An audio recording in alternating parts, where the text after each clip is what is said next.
Merci de rester fidèle au programme de la radio Futur Média. Mesdames, Messieurs, bonjour, il est midi, l'heure du journal. Georges Bétédio. Au sommaire, meurtre de Fatoumata Matar Ndiaye, le tueur présumé, toujours pas inculpé, pourrait être placé sous mandat de dépôt aujourd'hui. Hier, Samba Sekou Sow avait fait l'objet d'un retour de parquet. Les malfaiteurs se signalent à nouveau à Touba, cambriolage au marché Touba Ndindi. La route a tué à Ndiassane 3 morts dans un accident de la circulation ce matin. Où est passée l'affaire Petrotim, mutisme total depuis un certain temps des acteurs impliqués. Plus aucune information sur les plaintes déjà déposées et annoncées. Ziguinchor, la communauté universitaire dans la rue marche ce matin pour dénoncer les conditions de travail et une malgouvernance à Hassan Sek. Reportage dans ce journal, le Grand Magal des Mourides de Genève et environ, Grand Magal célébré dans une église. L'actualité internationale, ce sera avec Sorna Natambay. Bonjour. Bonjour Georges. Les titres. Au Cameroun, 2 attentats suicides ont été déjoués. Une première kamikaze a actionné sa charge sans faire de victimes. Une seconde a été tuée par des soldats. Au même moment, les violences se poursuivent en Centrafrique. La MINUSCA parle de plus de 16 morts suite aux derniers affrontements. Nous irons également en Chine, Georges, où un accident industriel a fait plus de 60 morts. On vous retrouve vers midi 20 minutes. Sorna Natambay, place à cher Tidiane Diagne. Bonjour cher. Bonjour à vous Georges. Et c'est parti pour les titres de la page des sports. Un seul titre Georges. Le Sénégal, première nation africaine au classement FIFA publié ce matin. Les Lions occupent la première place devant la Côte d'Ivoire, la Tunisie, l'Égypte et l'Algérie.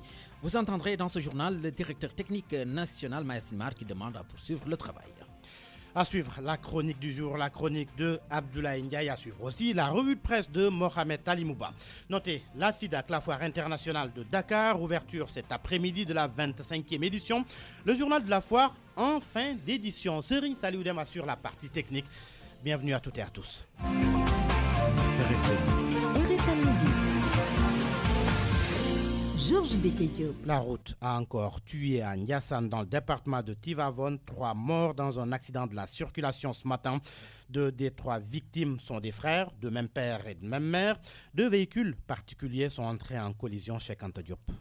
Un accident tragique survenu tôt le matin entre Ndiop et Ndiassane sur la route de Tivaouane a fait 3 morts sur le coup. Les 2 frères Moundiaye Ndiaye, Mbalo Ndiaye et leur ami Bara Amar, tous habitants au village de Bakia Ndiaye, étaient à bord d'un véhicule Mercedes en provenance de Kébémer.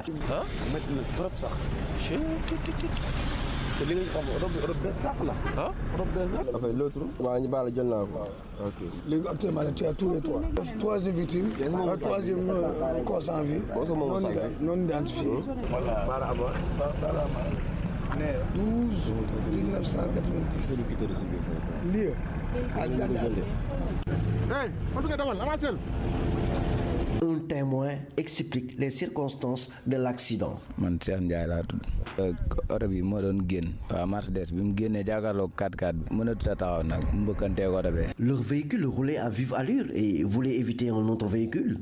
Le pneu de leur Mercedes a éclaté et le chauffeur a perdu le contrôle du véhicule qui se trouvait face à face avec un véhicule 4x4. dal sa ginnaaw bi ñett ñee wàññeeku côté bii la jógee côté Tivaouane oto bee jógee yoon Dakar. Le choc a été violent. Les 3 passagers du véhicule 4x4 ont été évacués à l'hôpital Mame Abdou Aziz Sy Dabakh de Tivaouane dans un état très grave. RFM Thiès, Cheikh Anta Diop. RFM, la radio de toute l'actualité. Cher Anta Diop, nous le disions en titre, ce cambriolage au marché Touba Ndindi de Touba, donc près de 4 cantines visitées, des sommes d'argent emportées par les assaillants. La gendarmerie a ouvert une enquête, Papa Balagay. Situés sur la route de Dara, les propriétaires des cantines n'ont que leurs yeux pour constater les dégâts après le passage des cambrioleurs vers les coups de 4 heures du matin, selon certains témoignages.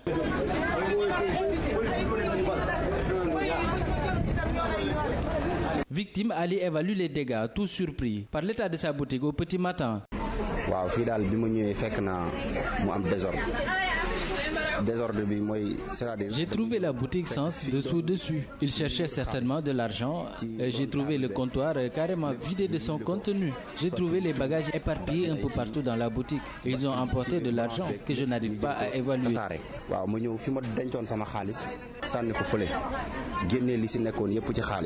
Les cibles, les cantines bien fournies, comme celle d'Abdul Aziz Ka, où près de 500 000 francs ont été dérobés. Ce que j'ai constaté, au moins 600 000 francs ont été dérobés, en plus des portables qu'on chargeait, de même que ceux avec lesquels on vendait du crédit. On a 2 gardiens, mais ils ont été battus et ligotés dans le marché. Les 2 gardiens battus et ligotés se sont finalement retrouvés à l'hôpital au moment où la gendarmerie a ouvert une enquête. Papa Balagui, Touba, Radio Futur Média. À 12h06, l'insécurité donc en question. Le meurtrier de Fatoumata Matar Ndiaye à l'écoute toujours de la justice. Samba Sekousso attend son inculpation. Il pourrait être placé sous mandat de dépôt aujourd'hui pour assassinat. Hier, Samba Sekousso avait encore fait l'objet d'un retour de parquet. Son sort doit être scellé par un juge d'instruction en charge du dossier. Suite à cette affaire du meurtre de la 5e vice-présidente du Conseil économique, social et environnemental, à la recrudescence donc de la violence, le chef de l'État a demandé hier en Conseil des ministres l'adoption du projet de loi d'orientation sur la sécurité intérieure et à la mise en place des comités départementaux de prévention de la délinquance juvénile. Mais comment faire pour quantifier les meurtres? Abdou Khadrolo propose une commission parlementaire pour enfin voir les pistes qui permettent de maîtriser la situation. Selon lui, l'effet médiatique ne permet pas d'analyser le phénomène. Abdou Khadrolo du cabinet Primum Africa Consulting au micro de Isidore Alexandre Sen. On dit qu'il y a plus de meurtres qu'avant. En sommes-nous vraiment sûrs? Sur quoi nous nous basons? Est-ce que ce n'est pas un phénomène médiatique amplifié? Est-on sûr qu'il y a plus de médias, il y a plus de violence en 2016 qu'il y en a eu en 1980, 1980, etc. Tous les indicateurs sont là possibles pour quantifier cela. Il y a la police, la gendarmerie, les sapeurs-pompiers et les tribunaux, les hôpitaux qui permettent de pouvoir faire une étude sérieuse de ce cas-là pour voir si réellement il y a plus de violence, plus de meurtres dans ces 10 dernières années que dans la décennie précédente. Il faut qu'on s'habitue à être un peu plus rigoureux dans notre analyse. Maintenant, une fois qu'on a certifié qu'il y a plus de meurtres qu'avant, on essaie de chercher, les sociologues vont aller voir pourquoi le phénomène a atteint l'ampleur qu'il atteint maintenant. Mais je pense qu'il faut qu'on s'habitue à aller chercher les bases scientifiques de ce qu'on avance. Donc j'aimerais que tous les gens qui se prononcent sur la question-là soient un peu plus prudents, aillent vers la source, se rapprochent des tribunaux, des hôpitaux, des casernes de sapeurs-pompiers, de la police et de la gendarmerie pour voir une commission parlementaire. Moi, je prône cela, une commission parlementaire pour voir si réellement on a plus de violence en 2016 qu'il y a 5 ans, qu'il y a 10 ans, etc. Abdou Khadrolo lors d'une conférence publique hier à Rufisque. Sur RFM au moins, on a des informations sûres et utiles. RFM, la radio de toute l'actualité. Georges Bété-Diop. Coup de frein sur la clameur née de l'affaire Petrotim. Les plaintes et contre-plaintes annoncées de part et d'autre semblent marquer le pas. Les attaques contre Al-Unsal et le gouvernement se sont estompées depuis un certain temps. Binta Diallo. Et subitement, ces silences de cathédrale. Allô Sonko? Allô Sec?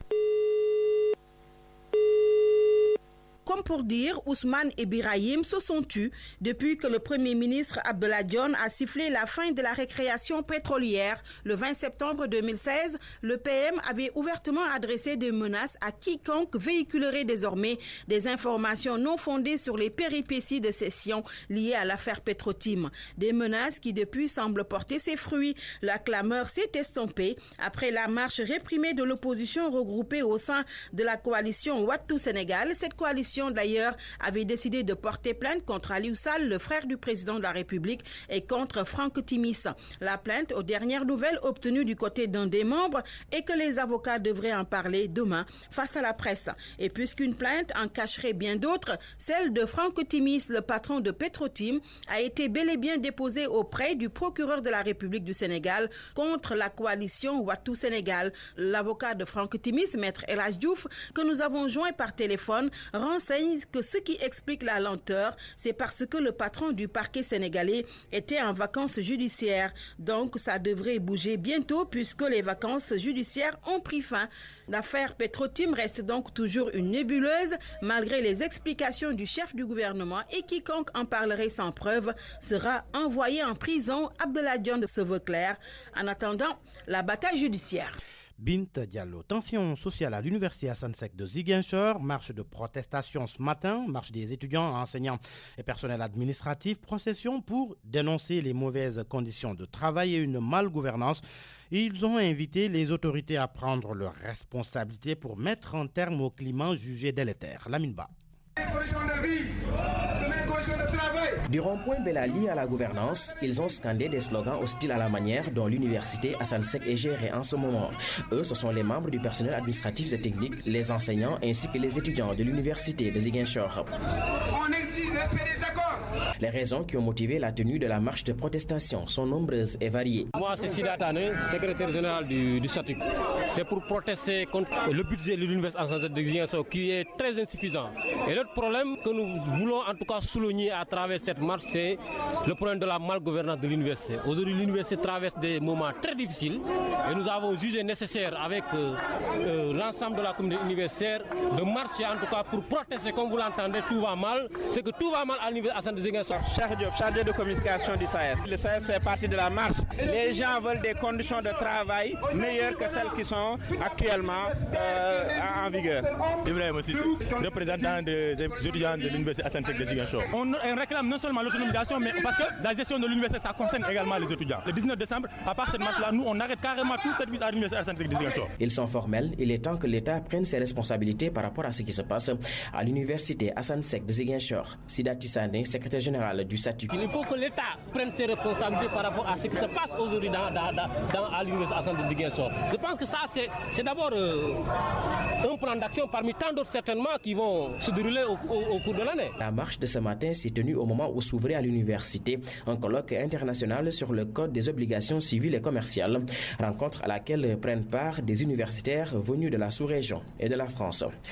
Lamine Ba, Ziguinchor, Radio Futur Média. Et pour un meilleur fonctionnement de l'administration sénégalaise, un plan de modernisation et un plan d'action prioritaire ont été adoptés. Une annonce de la ministre Viviane Bampassi lors de l'ouverture ce matin du forum d'identification des procédures du plan d'action avec la Banque mondiale. Viviane Laure Bampassi au micro de Sodatia. À l'issue de ce forum, il a été élaboré un plan de modernisation de l'administration avec 8 mesures phares. À côté de ce plan de modernisation qui concerne essentiellement des réformes structurelles de l'administration, il a été adopté également un plan d'action prioritaire organisé autour de 50 procédures parce que les directeurs qui étaient là ont identifié eux-mêmes 50 procédures dont l'allègement s'impose à l'administration. Il faut pouvoir mobiliser les directeurs qui ont en charge ces procédures, les amener à identifier pour chacune de ces procédures les goulots d'étranglement, les nœuds et trouver avec eux les solutions. Nous avons aujourd'hui des partenaires, c'est la Banque mondiale, c'est également la coopération canadienne. Cet exercice, vous avez 27 ministères qui ont été invités, qui pour chacun d'entre eux ont en charge une ou plusieurs procédures et qui se sont engagés eux-mêmes à prendre en charge l'allègement de ces procédures. C'est donc le début d'un processus auquel nous avons assisté aujourd'hui et dans quelques jours, quelques semaines, nous reviendrons avec ces directeurs nationaux pour qu'ils nous disent de façon concrète quel est le plan d'action qu'ils vont mettre en œuvre afin qu'au bout du processus que nous ayons vraiment un meilleur service à offrir à nos citoyens. Le grand journal, l'actualité au grand complet. Difficile d'accéder à Anne Marinas. Stationnement sauvage des camions à l'entrée de la cité et ça ne plaît pas aux habitants. Vous allez le voir, difficile donc de se mouvoir à Anne Marinas où la pollution est une dure réalité. Florence Azoulay, j'habite à Anne Marinas, Anne Belair et nous sommes les riverains prisonniers. Des habitants qui ne se sentent pas du tout bien à Anne Marinas. Des camions et gros porteurs bloquent quotidiennement l'accès à leur domicile. L'indiscipline des camions, du manque de structure du port et nous faisons des réclamations régulièrement. Nous avons averti les journaux qui font de leur mieux.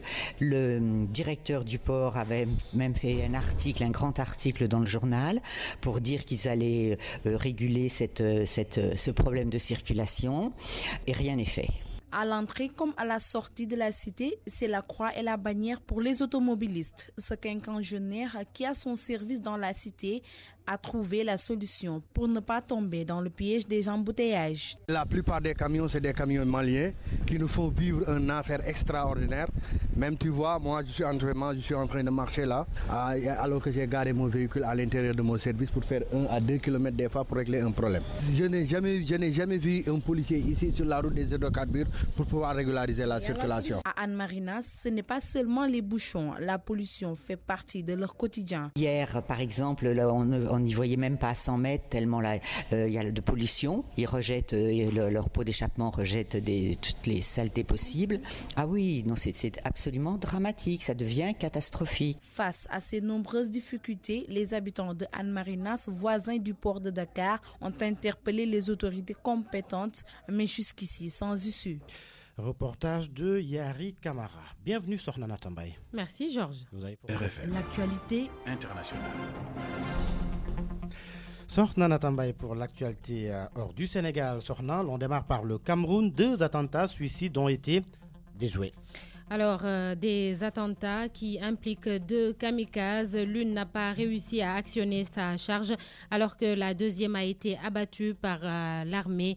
Les détails avec Soda Thiam. 2 jeunes kamikazes se sont introduites dans la ville de Moura, dans la région de l'extrême nord du Cameroun, dans le but de se faire exploser. Le jeudi est traditionnellement jour de marché à Moura. Ils en ont profité. Après des semaines de légère accalmie, Moura est confronté depuis plusieurs jours à une résurgence d'attaques attribuées à Boko Haram. Déjà, le 21 août, 3 civils avaient été tués dans un attentat suicide. Lundi soir, 6 militaires camerounais ont été tués lors d'une attaque contre une position de la force multinationale mixte sur l'île de Dakar, lac Tchad. Face aux offensives des pays de la région, les djihadistes ont perdu plusieurs territoires dont ils avaient pris le contrôle dans le nord-est du Nigeria, mais ils continuent de mener des attaques meurtrières autour du lac Tchad. L'insurrection islamiste et sa répression par l'armée et les services de sécurité nigérians ont fait au moins 20 000 morts et 2,6 millions de déplacés depuis 2009. Pas loin du Nigeria, le Niger, les accidents de la route font des centaines de morts chaque année dans ce pays.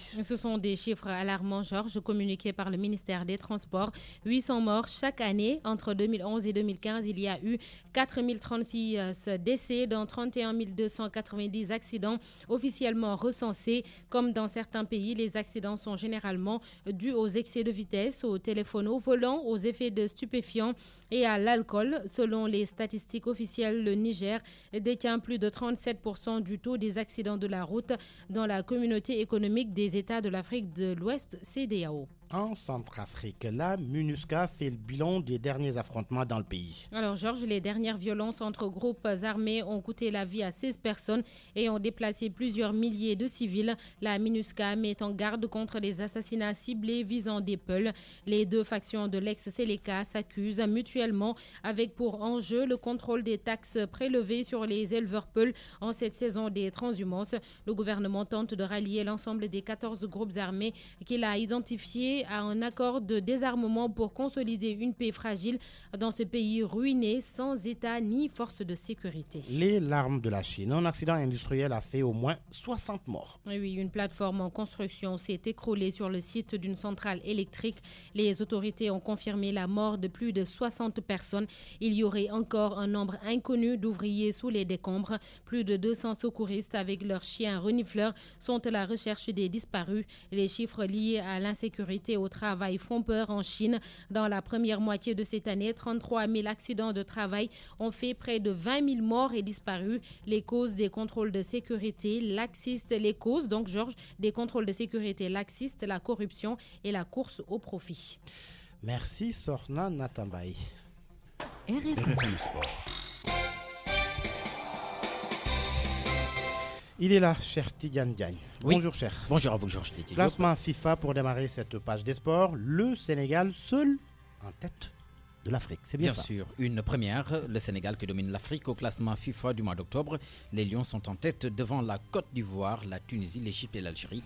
Macoumba Bey pour plus de détails. C'est une première depuis que le Sénégal a constitué sa fédération de football, même durant l'épopée de 2002, où notre pays était en finale de CAN, vice-champion et quart de finaliste de la Coupe du Monde, battant le champion en titre. Même pendant ce temps, le Sénégal n'avait jamais réussi à être à la première place au classement FIFA en Afrique. Le Sénégal est suivi juste par la Côte d'Ivoire. Notre pays a 755 points, nos frères ivoiriens 738.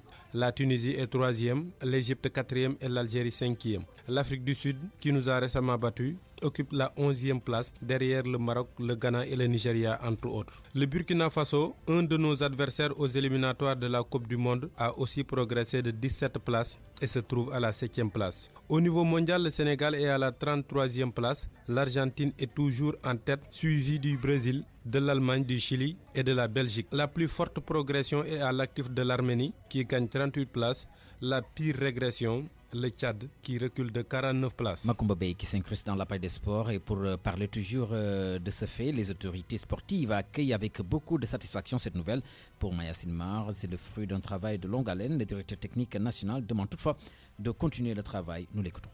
Je pense que c'est une récompense, en tout cas, aux nombreux efforts que nous avons effectués pour stabiliser le football sénégalais et également aussi donner une certaine image à nos équipes nationales de jeunes et également surtout à l'équipe nationale A.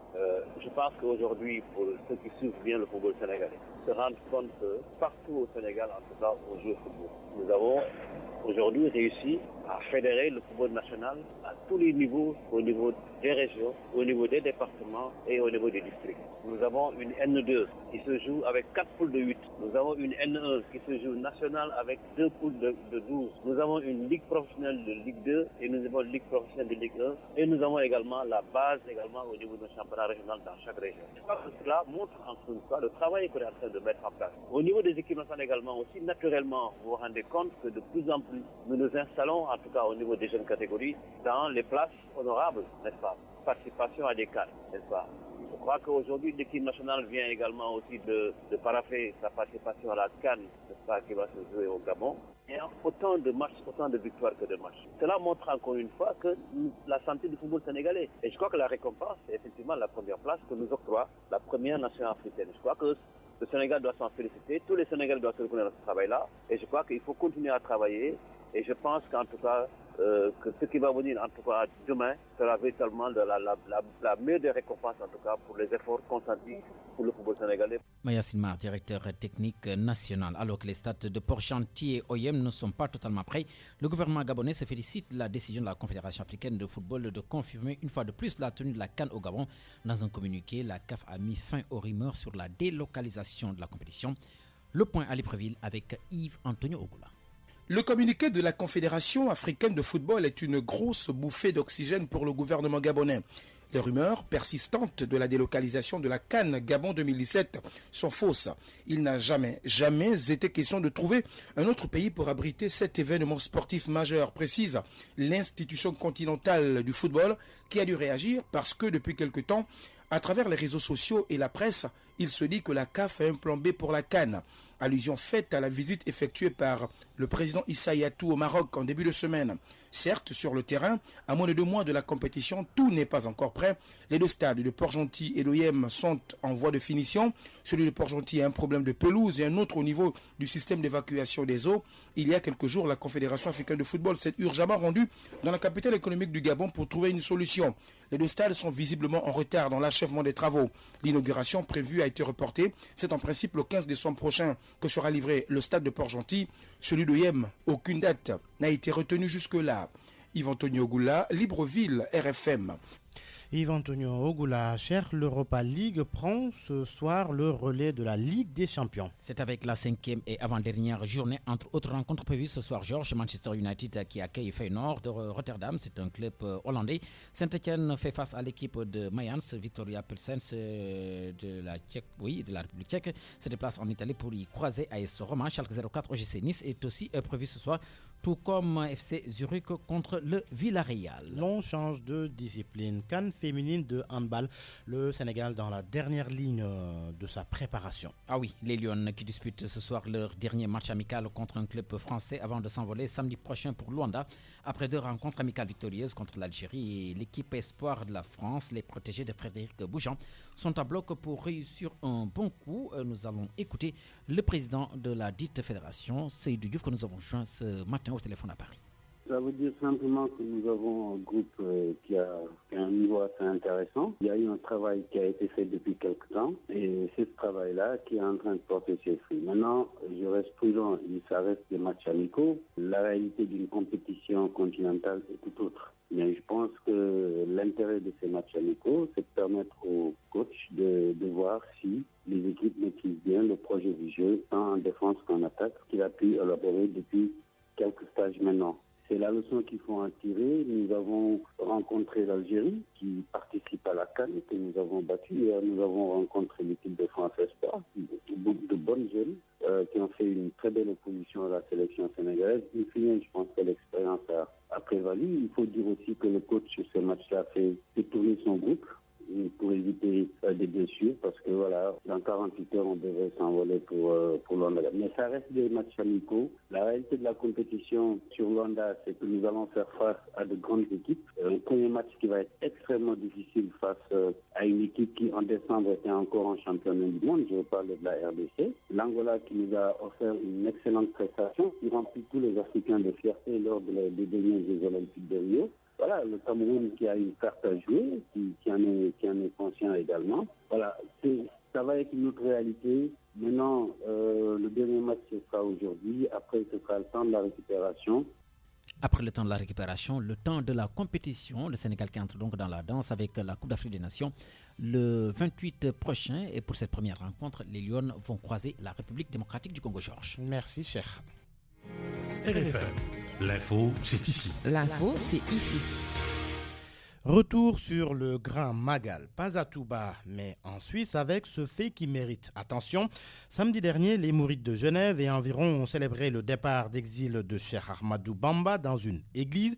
Tout un symbole dans un monde où le populisme a pris de l'ampleur. Reportage de Alassane Sambadiop à Genève. Quartier Bellevue au cœur de Genève. À quelques encablures du siège des Nations Unies, au détour d'une ruelle se dresse une église. C'est ici que la communauté mouride célèbre le Magal. Au sous-sol de la bâtisse blanche, des chants Khassaïd de Serigne Touba. Dans la salle, les fidèles en tenue traditionnelle sirotent de café Touba et chantent les louanges de Khadimou Rassoul dans une église. Tout un symbole. Parmi eux, El Hadj Abdoudien, professeur de français à Genève. Nous sommes tous des gens qui croient en Dieu, qu'on soit musulmans, chrétiens ou juifs. Nous sommes tous des adorateurs d'Allah. Donc du coup, on arrive à créer cette symbiose, cette complémentarité. Et du coup, les locaux de l'église nous sont prêtés de temps en temps pour qu'on puisse fêter nos fêtes. Les discussions tournent autour du djihadisme et comment préserver les enfants nés ici du mal. La stratégie, elle est simple. C'est tout simplement les pousser à aller vers les maisons Kër Serigne Touba, où il y a des maîtres d'école qui les enseignent les valeurs culturelles sénégalais. Et ces valeurs, j'allais dire, pourraient tout simplement leur donner une base solide afin de pouvoir préserver leurs propres valeurs. Dans cette église, femmes et enfants et adultes écoutent les chants religieux et les thèmes développés. Des sous-sols de la bâtisse, les échos des chants religieux s'entendent au dôme du bâtiment. RFM, la presse du jour. RFM, la presse du jour. Total Excellium. Total Excellium, le carburant qui nettoie votre moteur kilomètre après kilomètre, vous offre la revue de presse. Total Excellium. La revue de presse de ce jeudi 24 novembre 2016, Mohamed Alimba, bonjour. Bonjour, Macky Sall en croisade contre la criminalité. Il était attendu, finalement, le communiqué du Conseil des ministres n'a pas dessus. Il est tombé à pic, non pas pour son ton solennel, officiel, voire mielleux, mais sur le terrain de l'action, les solutions à la criminalité ambiante notées au Sénégal. Début donc de solutions semble trancher le quotidien. Macky fourbit ses armes, note le journal en une. Il tape sur la table, renchérit le populaire qui résume les mesures phares du président qui, visiblement, met ses ministres au boulot. Macky met la pression sur la police et la gendarmerie pour la prise de dispositions préventives et coercitives. Les gouverneurs sommet de lui faire le diagnostic local de la situation sécuritaire de leur région, renforcement psychosocial, amélioration des contenus éducatifs et de programmes des radios et télé, rendre effectifs les contrats locaux de sécurité, adopter le projet de loi d'orientation sur la sécurité complète le soleil. Mais pour enquête, le président de la République ne s'est pas arrêté en si bon chemin dans la pose du diagnostic. Il a cerné d'autres sujets. Il a réitéré sa demande par ailleurs de bannir les gaspillages, la gabégie particulièrement dans les cérémonies familiales. Il invite les Sénégalais à la sobriété et à l'humilité. Commentaire du quotidien, Macky veut réguler les dépenses de nos mariages et baptêmes où l'étal de richesse fait froid dans le dos dans un pays pauvre. Et pourtant, ce sont les politiques qui sont les parrains des grandes soirées et des griots de la République où l'argent coule à flot. Mais aux yeux de Samba Alar, mieux vaut tard que jamais. Enfin, s'exclame le biétiste. Le chef de l'État a solennellement posé le problème des crimes crapuleux comme il les a si bien nommés. Les hommes de tenue devront donc se retrousser les manches davantage qu'ils ne l'ont fait pour arriver à contenir les mal endémiques. Mieux formule le confrère, son excellence n'a qu'à lutter véritablement contre un autre mal qui transfigure le Sénégalien, la drogue. Sa consommation explose et les conséquences sont là, visibles. Beaucoup de crimes que la lucidité ne permet pas et beaucoup de fous au coin de rue. Des nouvelles du présumé meurtrier de Fatoumata Matar Ndiaye, deuxième retour de parquet pour lui, dernier réglage avant son inculpation, croit savoir l'observateur. Samba Sow, ange et démon, l'homme incarne les deux figures à la fois, conclut sur la foi des témoignages recueillis le journal. Sa sœur, il n'a jamais commis d'autres actes délictuels. Il est émotif et timide, même temps chez son bailleur qui a du mal à revenir de sa surprise. Barthélémy Diaz à la barre le 1er décembre prochain. Il tient finalement son procès. Le maire de Mermoz Sacré-Cœur a rendez-vous avec Thémis pour répondre du délit du meurtre de Ndiaga Diouf. Peine de mort politique pour Barthélémy Diaz, demandant la tribune au Yaïva de sa caricature. Sur la planche, deux hommes qui traînent Barthélémy vers la potence. Le premier personnage qui ressemble à s'y méprendre à Ousmane Tanor Dieng lance au malheureux condamné à la peine de mort capitale, condamné à la peine de mort politique, il le sera. Le second qui ressemble lui à Macky Sall de répondre, autant appliquer la sentence tout de suite. Politique avec l'organisation des législatives de 2017, le Sénégal cherche fichier. L'expert électoral Ndiaga Sylla de dire que l'idéal serait d'éviter ce cas de figure pour Mokhtar Souran, membre de Manko Wattu Sénégal. On n'est pas surpris par rapport à cette histoire de carte d'identité qui tortue les méninges de Gourgourlou, simplement scandaleux, désolant, regrette le journal La Tribune, si l'on sait que ces pièces d'identification sont capitales pour les futures élections. Il y a des raisons de s'inquiéter, formule le confrère. Et puis sport, en voilà un qui est aux anges ce matin. Sadio Mané, désigné pour la deuxième fois consécutive Ballon d'Or sénégalais, distinction décernée par l'Association nationale de la presse sportive. Aux yeux du quotidien, Sadio reste le boss. Bon les tous. Total Excellium, le carburant qui nettoie votre moteur kilomètre après kilomètre, vous a offert la revue de presse. Total Excellium. À 12h33, l'heure à présent, l'heure de la chronique du jour, la chronique de Abdoulaye Ndiaye. Un sondage politique, ça peut tromper énormément. Loin d'être un slogan, ces propos traduisent une réalité. Un Brexit ou le départ des Anglais de l'Europe, une élection américaine remportée par un certain Donald Trump et enfin, plus près de nous, le premier tour d'une primaire de droite en France qui plébiscite un candidat jusqu'ici pas envisagé dans un duel final. Ces exemples, parmi les plus récents, illustrent à notre avis une pratique qui s'est faite trop de place dans la vie intellectuelle, politique et médiatique. Elle est une affaire d'instituts, de sondeurs-chercheurs qui tiennent parfois comme absolue leurs prévisions dans le domaine politique. Véritable thaumaturge des temps modernes, ils pensent faire le miracle avec le pourcentage de chiffres reflet selon eux d'un choix ou d'un comportement de l'opinion. Voilà que de connivence avec certains grands prélats du milieu journalistique, on dessine des profils politiques, les projette dans un agenda et uniformise chez les citoyens sentiments et perceptions à leur égard. Il demeurerait que les médias sont souvent les plus grands commanditaires du sondage politique. Leur fonction d'influence en fait les relais d'une évaluation de l'opinion citoyenne fondée sur des statistiques. Mieux, ces données constituent pour eux les éléments d'appoint pour toute analyse.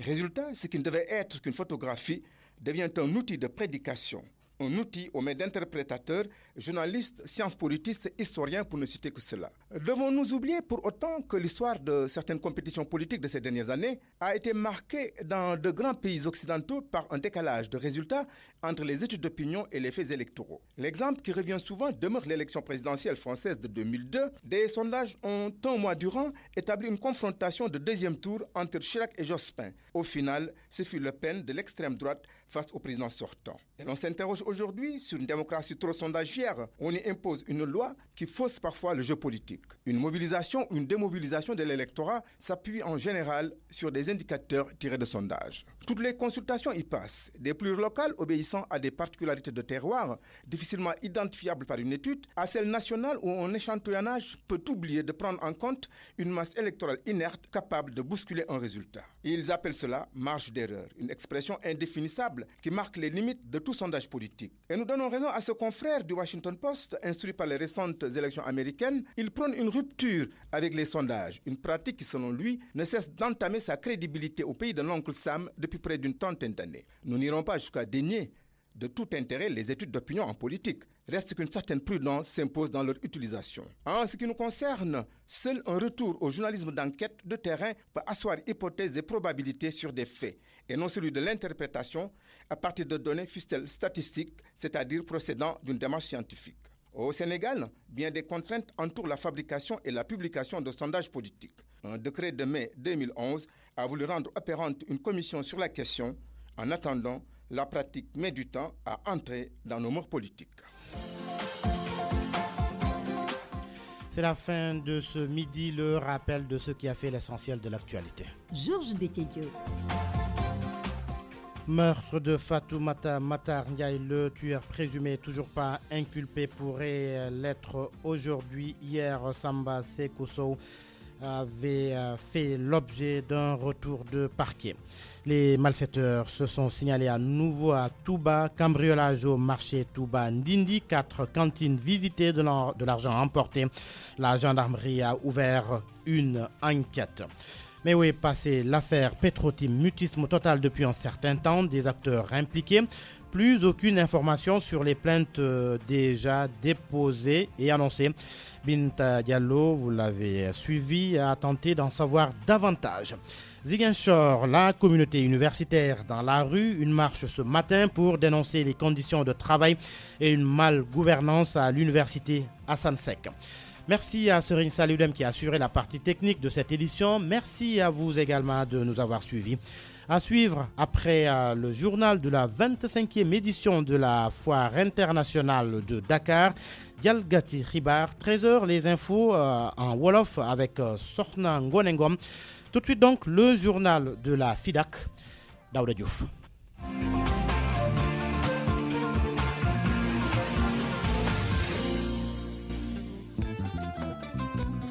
Mesdames, Messieurs, bonjour. Le journal de la foire avec Daouda Diouf. Le jeudi 24 novembre 2016 marque l'ouverture de la 25e édition de la Foire internationale de Dakar. Le lancement est présidé par le Premier ministre Mohamed Ben Abdallah Dionne. Il faut dire qu'après 25 ans d'organisation, la foire, comme chaque année, tarde à démarrer le jour de son ouverture. Pour preuve, le concept Ubité n'a pas été respecté. C'est ce que nous dit Mugi Marem Ndiaye dans ce reportage. C'est le top départ pour la 25e édition de la Foire internationale de Dakar et plusieurs exposants sont sur les lieux. J'ai amené beaucoup de produits céréaliers ici à la foire, mais actuellement, je n'ai pas encore déchargé mes marchandises. L'ouverture, ce n'est que de nom.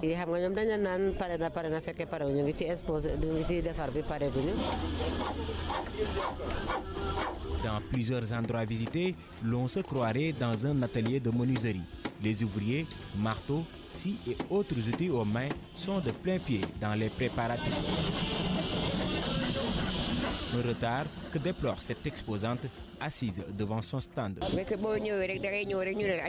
Notre souhait, c'était de démarrer nos activités dès le premier jour, mais là, vous voyez que c'est impossible et c'est anormal. Depuis des années, les exposants vivent la même situation, nous dit cette dame. Et selon elle, les autorités devraient prendre les devants avant l'ouverture de la foire.